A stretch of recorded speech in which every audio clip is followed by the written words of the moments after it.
The Rams have signed Tyler Johnson. Oh my goodness. They just won the NFC. This is RamView. It's hot out there, but let's blow them off the line of scrimmage. Headline,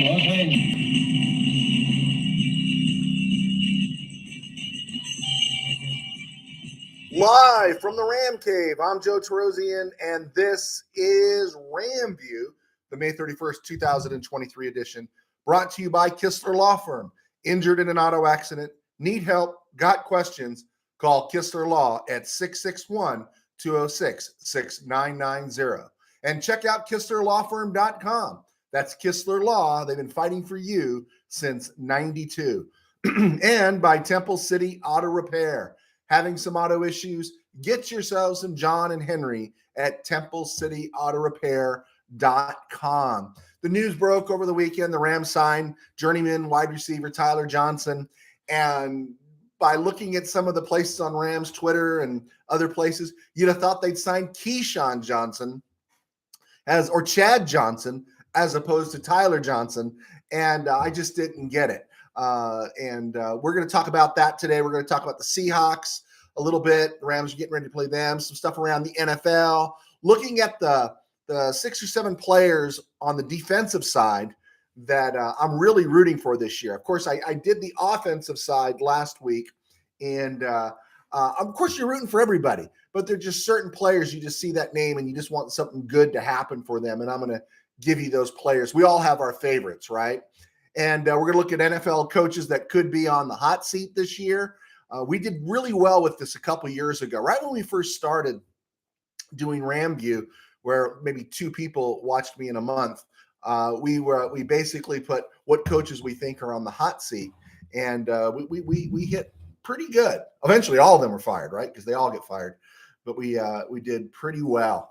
So, but we want to touch on a couple things that people have been asking me about. Stay in your lane, and I will stay in my lane. What's the deal with the NBA Finals? And I think actually this is the most interesting for me NBA Final I've seen in what, over 20 years. I think both teams are playing the best basketball the NBA has seen in a long time. Although the Warriors are interesting because there's just a lot of ball movement.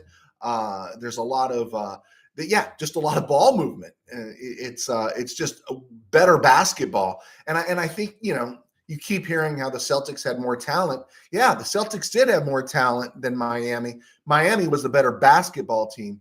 And eventually it all comes down to who's better at basketball, right? Larry Bird and Michael Magic Johnson were not the most physically gifted, but they were the best basketball players. And that's why they were great. And you look at Jokic and you look at Jimmy Butler, and you're just seeing great basketball players. And when you watch great basketball, it's a pleasure. It is eye candy. And so who's going to win the series? I don't know. I think we win. If you're a fan or if you're watching it, you'll win, because I think we're going to see some good basketball, and that's a rarity these days. I get good basketball less than I get good lobster. So, and then of course the Dodgers and their sisters of perpetual indulgence stuff, and then Clayton Kershaw taking a dramatic stand saying we're going to have Christian family night, and yeah, sorry, I'm not interested. You don't, one doesn't cancel out the other. It's a token thing. And it's one thing to be tolerant. It's another thing to celebrate. And if there's some pain here that the Dodgers suffer with some pain here that they suffer with this special night, this honoring night that they're giving the Sisters of Indulgence, they're going to suffer. I don't think Vin can believe it either, and let them suffer. And if Kershaw's perception has changed a little bit, you think about this. If Kershaw was really against this, he's made his money, he's got his ring, he is the most beloved player in Dodger history. And if he really, really wanted to take a stand, not just, hey, I'm pushing for some Christian family night, but if he really wanted to take a stand, he'd say, I'm not playing, I'm not dressing, I'm not going to be part of this, I'm not coming to the stadium. And what are they going to do? Cut him? He's made his money. right? And sooner or later, sometimes you have to do the right thing, and the right thing might not be the best thing for you. Police officers, soldiers, pastors, sometimes you have to do things that's not good for you, but good for the greater good. And so yeah, I will go back into my lane, and there you go. That was my 2 cents on that, and I just don't care. I don't care. Scully's gone. Kershaw soft. Dodgers are dead to me. Although Chavez Ravine, the stadium is still beautiful. Okay, we got that part done. Talk about the Rams now.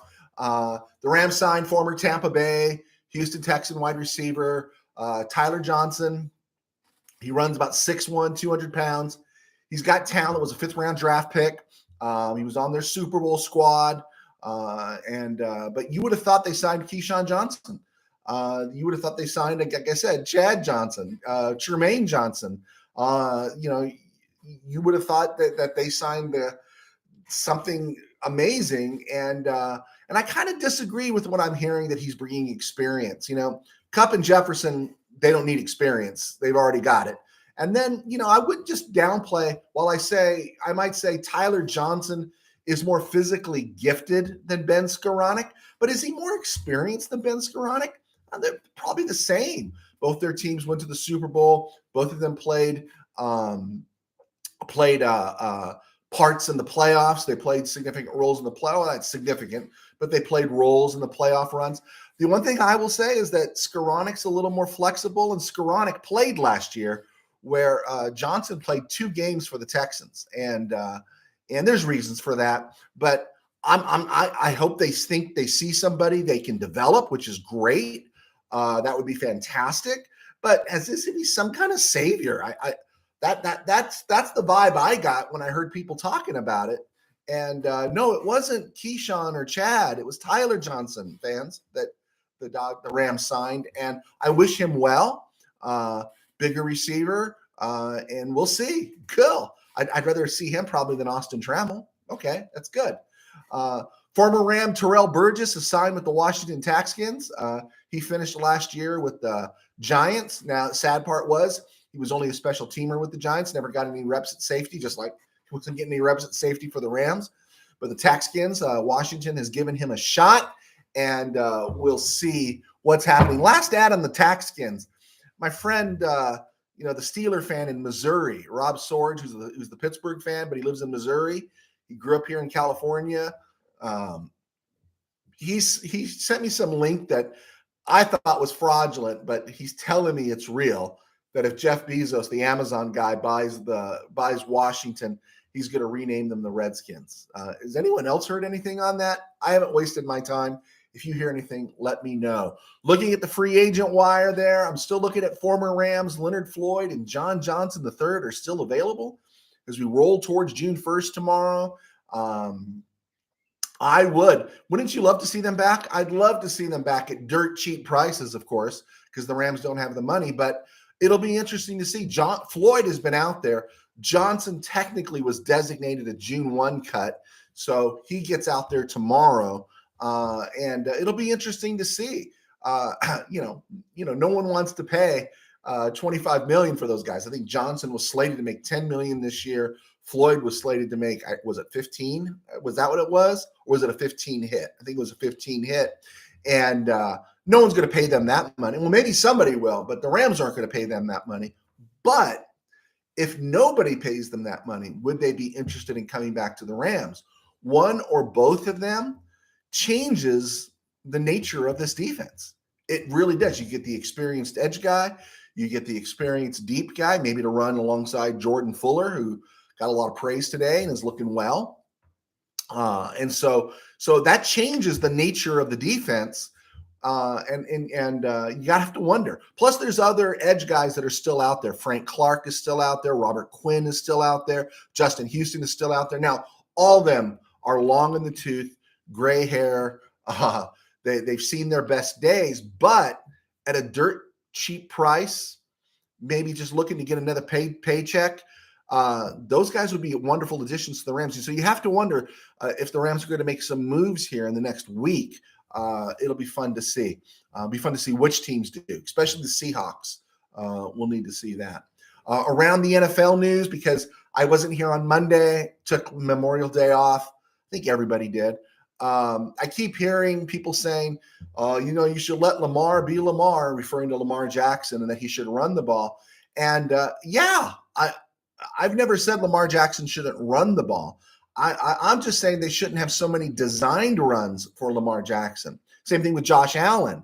Lamar has to be Lamar. And you're right, because he's not an accomplished passer. He's never going to be an accomplished Josh Allen, Pat Mahomes, Matthew Stafford kind of passer.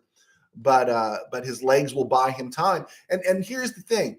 You think of Steve Young. Steve Young did amazing things. Now, Steve Young was a passer, but he used his legs, but he used them in an appropriate manner, and offenses just need the offense around Lamar needs to protect him between the 20s, inside the 20s, let him run the ball, but just don't make him such a feature part of your offense because the Rams go there on December 10th. Please, that's right. Was it Munkin? Yeah, let him be the key part of your offense. Let him get the snot beat out of him. So when the Rams go to Baltimore in December, I just thought about that. Let Lamar be banged up because he never finishes the season. He hasn't finished the season. And if you want him to finish the season, you don't want him carrying the ball this much. You want to pick your spots and then let Lamar be Lamar. But just to let Lamar be Lamar 100% of the time, you're crazy, especially for 260 rocks contract, right? And then the other ridiculous news I heard, Tom Brady playing for the Raiders. If Tom Brady went and saw somebody that said, okay, Tom, here's how we're going to ruin your legacy. Here's how we're going to really ruin everything. Okay, first you got the divorce last year. Good news. That helps tarnish it a tiny bit. It looks like you chose football over your family. Okay, we've tarnished it a little bit. Now, Tom, let's really ruin your legacy and let's have you play quarterback for the Raiders, right? Because Jimmy G is hurt. We don't know what's going to happen with Jimmy G. They could void his contract. Brian Hoyer. I mean, not Bobby Hoying. Brian Hoyer, Bobby Hoying. Aren't they the same guy? Brian Hoyer. Do you really think that's where the Raiders are going to go? Are they going to go to Aiden O'Connell? At some point, Josh McDaniels is going to want to save his job. But hey, Tom, can you come out? And if Tom Brady has consulted the person on how to ruin his career, Tom Brady will put on silver and black and ruin the legacy of his career. He can't ruin his career, but ruin the ending legacy. Literally, Tom Brady putting on silver and black could be the equivalent of Willie Mays in orange and blue for the Mets in '73. All right. So I'm hoping Tom Brady just wants to be an owner, work out a way to buy out Mark Davis, eventually own the team. That would be fun to see. Speaking of Josh McDaniels, we did create a list a few years ago and barely anyone was watching us. And we did talk about coaches who could get canned. And yeah, I was 10 out of 10 over time, but we nailed some of them early on. And I was thinking of what coaches are on the hot seat. And so what came to mind was, Josh McDaniels, Robert Saleh, Todd Bowles, and then some tougher calls. Well, Dennis Allen a little bit, but then Kevin Stefanski with the Browns and Brandon Staley with the Bolts, and then Jonathan Gannon with the Cardinals. So Josh McDaniels, I think the thing that's saving him is, do the Raiders want to pay out his contract? I think they're still paying John Gruden, who's now doing a little quarterback coaching in New Orleans. I think that's an interesting one. And before you go off on John Gruden, I'll go off in favor of John Gruden. But that's a different story. But Josh McDaniels, he ran off Brandon Marshall, ran off Jay Cutler in Denver, and Derek Carr is gone. And somehow Jimmy G was the guy you targeted. You traded Darren Waller, and now Devontae Adams is not happy. And why should he be? Why should he be happy? And if this team collapses and folds, maybe it's Tom Brady's extra money coming into the organization that'll provide the finance to fire Josh McDaniels. Now, I know he worked with Brady all those years in New England, but Josh McDaniels please, right? It hurts to watch the Raiders, right? Robert Saleh, yeah, they need to make the playoffs. I think if they make the playoffs, he'll be okay. If they don't make the playoffs, or if there's any eye rolling by Aaron Rodgers, as he used to do all of his eye rolls at Mike McCarthy, then Saleh could be gone. Todd Bowles can't catch a break. Can't catch a break. He was the Jets head coach, and now he's the Buccaneers on the downslide. He's literally going to war with Baker Mayfield and Kyle Trask. Okay. Todd Bowles, good guy.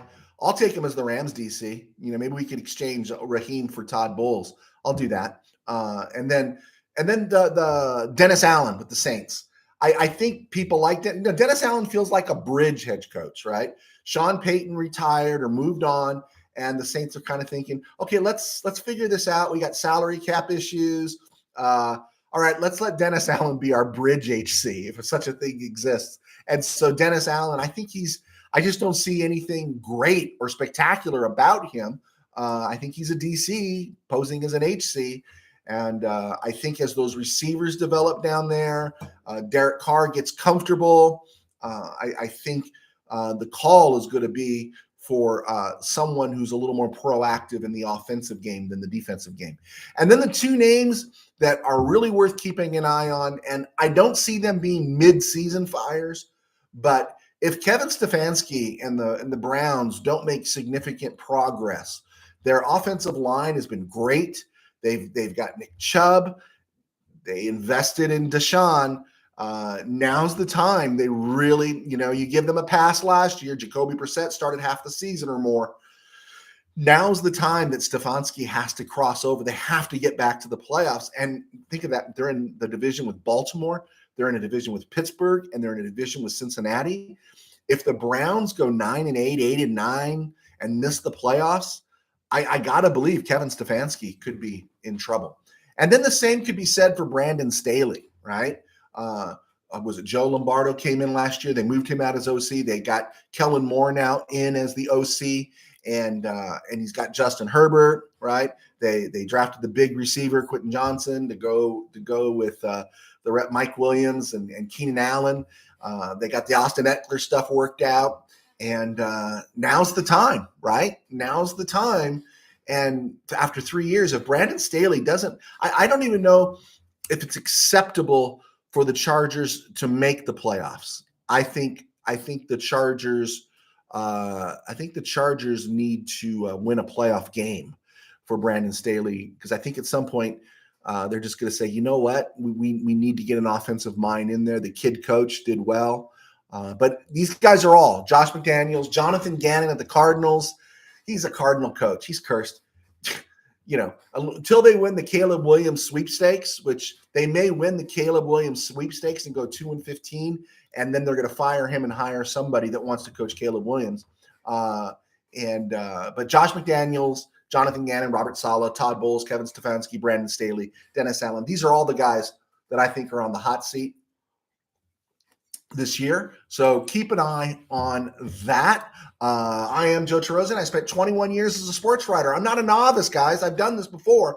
I spent 21 years as a sports writer covering mainly football at all levels, high school, college, pro. Now my pro is limited to AFL, XFL, and stuff that passed through Los Angeles when the Rams and Raiders were gone and there was no team here.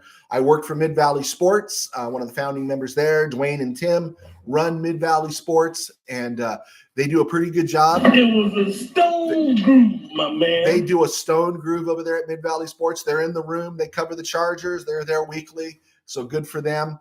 I do this. I do RamView, and thank you to my sponsors. That's Kistler Law Firm, oneword.com, Kistler Law, and Temple City Auto Repair that allow me to do this and to write books. And you can check out my books on Amazon. I've had a lot of support recently. I think it's because of the show. Thank you so much for that. Every time you support these guys and support me with buying one of these books, you help keep the best Ram talk show on the air. All right. I just said that because it's me. All right. I think that puts in the commercial. Oh yeah. My day job is I pastor a small church in Burbank, Burbank Faith Naz, which you can follow here on YouTube at burbankfaithvirtual.com, as well as across all the internet channels, right? Instagram, Twitter, Facebook, all those places. I don't do TikTok. Okay, I think the commercial is in. Commercial is in. All right. One of the things I tried to share last week was I am very positive about the Rams offense. Very positive. And that's why I think if enough things break the right way, the Rams could finish between 8 and 10. Okay. Not 8 and 10 record, but 8 wins to 10 wins. I think they could fall into that gap there. I really do. Because I think the offense has great potential. I think the offensive line is not going to be competent. I think the offensive line could potentially be good. And I don't want to say very good, because very good would mean Joseph Noteboom goes to the Pro Bowl. If Joseph Noteboom goes to the Pro Bowl, then this will be a very good offensive line. I think it's a good offensive line, and I think it's good enough to do some damage to some divisional opponents and everything. So I gave on Friday, the last show, the offensive players I'm really rooting for. While we root for everybody, there are players that I say we're rooting for. I mentioned Matthew Stafford. I mentioned Tutu Atwell. I mentioned Ben Skoranek, Bryson Hopkins, Steve Avila, Tremaine Anchor, Joseph Noteboom, and, of course, Rob Havenstein. And today I want to mention the defensive players I'm rooting for. Now, I'm rooting for anybody, everybody, and all of them to break out and become all pros. Of course, we want that, right? We want all the players we drafted to develop into outstanding players. But there's just certain players that always kind of like we see and we go, ooh, we really like that guy. And we just want to see good things happen for them. And even to this day now, as he heads into what I believe is his 10th season, I love seeing Aaron Donald play. Every time Aaron Donald gets a sack or a tackle for loss, I just see another ticker in his stat column, and anything and everything to establish him as the generational talent on defense of his time, and then in the conversation for one of the greatest defensive players ever. So, I find myself always rooting for Aaron Donald. And you'd think a guy like him, you can say, oh, Aaron Donald's already great. Aaron Donald is just special. And so I am always rooting for Aaron Donald in terms of his stat totals and plays and everything, because he is a great player, and you just want to see him get his due. And you think about the first 14, 15, and 16, the first 3 years of his career, absolutely suffering under Jeff Fisher and an offense that couldn't do anything, while the defense, now people don't remember those days, but the defense was playoff caliber in those last years. I mean, I would say from probably 2013 through 2016, the defense was playoff caliber. You're running Robert Quinn out there, James Laurinaitis, Alec Ogletree. You're running, Mark Barron. You're running Aaron Donald, William Hayes. You're running guys out there that this was a solid. Did I say Tremaine Johnson? You're running T.J. McDonald. There were guys out there, Rodney McLeod. The Rams had a really solid defense. They had a playoff-worthy defense. Those Jeff Fisher years, they just couldn't do it on offense. And so I think Aaron Donald might have been cheated a little bit in some of his postseason accolades because of that failure. But so that's why I'm always rooting for Aaron Donald. Another guy I'm rooting for is Robert Rochelle, boundary corner, great size, great length. I just want to see him on the field getting snaps. And I can't speak to why he didn't get those snaps last year. It's a little bit, again, it's a little the Terrell Burgess syndrome. But I really want to see Robert Rochelle develop, because I think he could be special, and I think he has the ability to man a corner for another couple of years that really relieves the burden. Now, again, we know, how much do you pay? We're not talking about a second contract yet, but think of the production you can get. Think of the production we got out of a Darius Williams, who was an undrafted free agent, who was undersized, but a physically more gifted Robert Rochelle as a boundary corner. It'll be fun to see. Another guy I root for, because if his motor and mind is right, he could be all the difference in the world, and that's Bobby Brown III. And I think that's something that's always held him back until he came back last year from his performance-enhancing drug suspension. He missed the first 6 games. and they worked him back in the lineup. And there were moments last year where you could see all the flashes and all the talent of, one, why the Rams drafted him, and one, why he wasn't drafted higher when he was taken in what was it, 2021. And so you really want to see him develop. He's a Bubba. He's three spins. And he can really fill those gaps. He can maybe not be as quick off the ball as, say, Greg Gaines, but he can definitely fill the gap where Gaines and Ashawn Robinson did. The three spin dude lining up next to Aaron Donald, who could eat up space on the line of scrimmage and have a motor. Bobby Brown could be that guy. Kobe Turner, 290, might be a little bit bigger, according to some reports. You just see Kobe Turner. You like his highlights and everything. But when you see him interviewed, you lump him into that Byron Young, where you just look at those two guys and you get the sense, along with Avila on offense, but you get the sense that Kobe Turner and Byron Young, that part of the draw for the Rams coaching staff was maybe not the highest. And of course, third round, fourth round, fifth round, third round. You're not necessarily going to get the best talent all the time, the high-end talent, but you're getting character dudes, high-quality dudes that are going to work hard and maybe develop into something beyond just good, but into something special. And when you see Kobe Turner and Byron Young interviewed along with their play, you just can't help but root for them. Like Steve Avila, I really find myself rooting for these picks. Nobody said Kobe Turner was the steal of the draft. Nobody said Byron Young was the steal of the draft. And that makes me excited too, because when I keep hearing someone's the steal of the draft, I kind of, whatever, you know. And then finally, Michael Hoyt. Michael Hoyt's interesting. Undrafted out of Brown, 6'5", 6'4", 310, and they moved him to the edge last year. We really want to see him develop. Of course, he's a motor guy. He might not be the fastest guy, but if he can learn how to hold that edge anywhere the way Leonard Floyd used to hold that edge, he might not be able to get to the quarterback, but he's that great complementary piece that you're hoping to Byron Young, that you're hoping Nick Hampton, that you're hoping Ochon Mathis. Some of these guys can develop. Daniel Hardy can develop into the zip, to the go get him edge player after the quarterback. And Michael Hoyt can be the guy that can maybe drop back a little bit in some light coverage, hold the line, and then occasionally go after the quarterback. I had mentioned that at 310, that I had heard in the offseason that he might go back and put his hand in the dirt and play some down line. But the word is that he slimmed down. I think that came from The Athletic. I think that came from Jordan Rodriguez, that he is slimmed down and he's committed to playing the edge. Rams are committed to having him on the edge. All right, two more things here before we wrap up the show here. On this date in 2011, Andy Robustelli died. Andy Robustelli was a Ram great for about 5 years, and he was on the 1951 team. No, it's not over my shoulder today. I think I got it sitting down somewhere. And I did a whole thread on him. I've published it twice, but it's on my website, where the Rams drafted him in 1951, traded him about 4 or 5 years later. But the residuals of that trade, the pieces they acquired in that trade and then moved on to from that trade and then moved back and moved forward.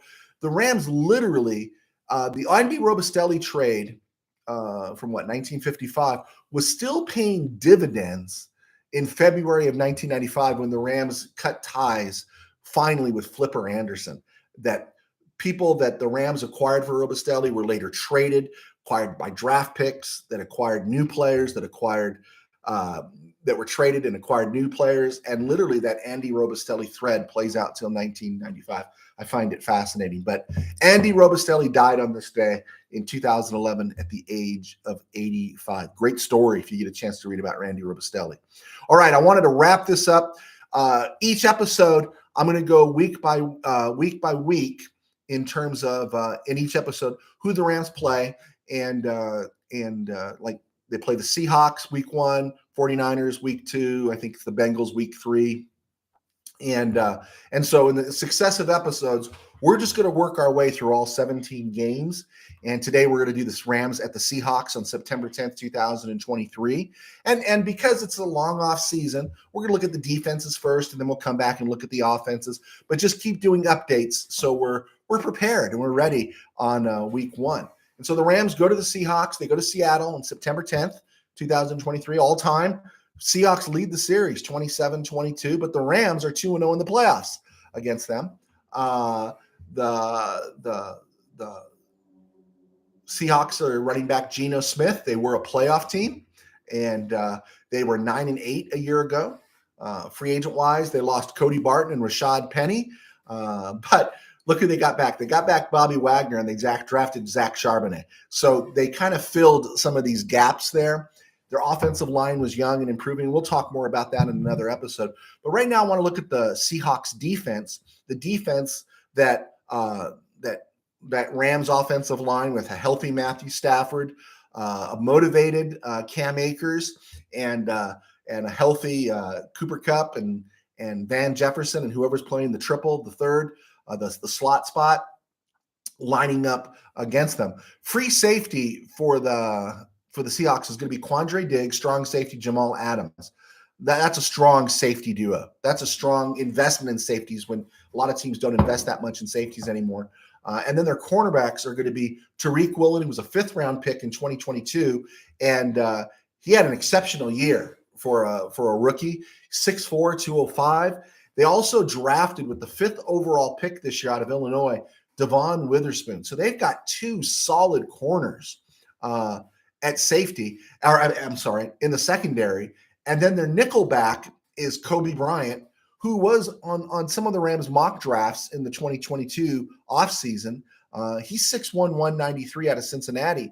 And while he wasn't spectacular, he was competent. And you can only expect Woolen and Bryant to be better with a year experience. And Devon Witherspoon coming in as a top 10, top 5 draft selection. And so with those experienced safeties behind them, the Seahawks defense, the Seahawks secondary is going to be formidable. Now, they had a problem on the edge, and they moved and they drafted Derek Hall, second round, 38th overall out of Auburn. Derek Hall was on a lot of Ram mock draft boards. Hall is 6'3", 254, hard worker. And they also signed Uchenna Nwosu, the former Charger, former USC player. He had 10 sacks last year. He was a second-round pick of the Chargers back in 2018, 48th overall, and he had 10 sacks for them last year. And it was finally he was coming into his own. The Chargers let him walk, and the Seahawks snapped him up. Now, you run that secondary, which might buy their pass rush an extra second or two. It bodes well for someone like Derek Hall and Nwosu. I don't know if that's Nwosu. It bodes well for them in terms of getting to the quarterback. That part, the Seahawks look great.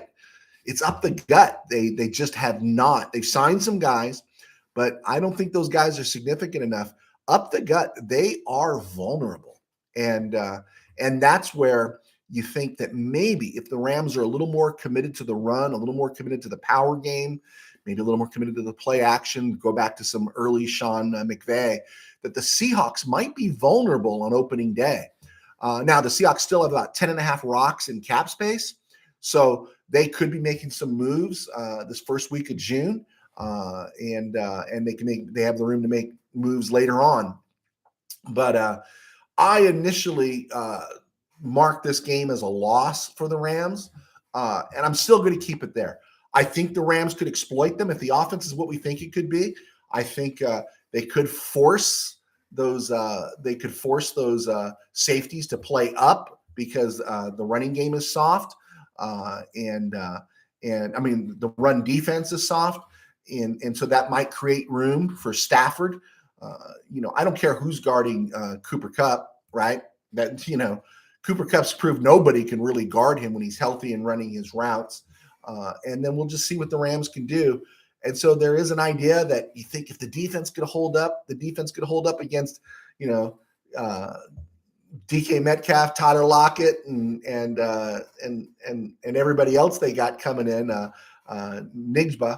Smith-Njigba, that this is a powerful Seahawks offense, and we'll talk about their offense in another episode. But defensively, the Rams might be able to exploit them.